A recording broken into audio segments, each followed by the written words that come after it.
శబరిమలపైన అయ్యప్ప కోరినట్టుగా ఆలయ నిర్మాణాన్ని అతి వేగంగా జరిపించాడు రాజశేఖర మహారాజు.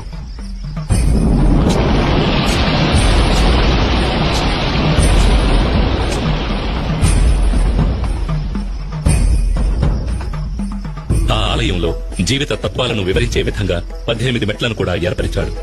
ఈ 18 పవిత్రమైన మెట్లు 18 కొండలకు, 18 మంది దేవతలకు, 18 తత్వాలకు ఆనవాలుగా ఉన్నాయి. 18 కొండలైన ఇంటిపారమల, కాళేకట్టిమల, పుదుచ్చేరిమల, కరిమల, తలైపారామల, దేవరమల, శ్రీపాదమల, మైలాడుమల, మాతంగమల, కాల్కిమల, చిట్రంబలమల, సుందరమల, నాగాంబలమల, గౌండమల, నిలకల్మల, నీలిమల, పొన్నాంబలమల, శబరిమల వంటి కొండలను 18 మంది దేవతలైన వినాయకుడు, శివుడు, పార్వతి, కుమారస్వామి, బ్రహ్మ, విష్ణు, రంగనాథుడు, కాళీ, యముడు, సూర్యుడు, చంద్రుడు, కుజుడు, బుధుడు, బృహస్పతి, శుక్రుడు, శనీశ్వరుడు, రాహువు, కేతువు అనే దేవతలను 18 తత్వాలైన చూడడం, వినడం, సువాసన, రుచి, స్పర్శ, కామం, దురాశ, క్రోధం, లోభం, మోహం, మదం, మాత్సర్యం, డాంబికం, సాత్వికం, రాజసం, తామసం, విద్య, అవిద్య వంటి గుణాలను తెలియజెప్పే విధంగా స్వామి తత్వాధీనుడై ఉన్నాడని తెలియజెప్పడమే ఈ 18 మెట్ల ఉద్దేశం.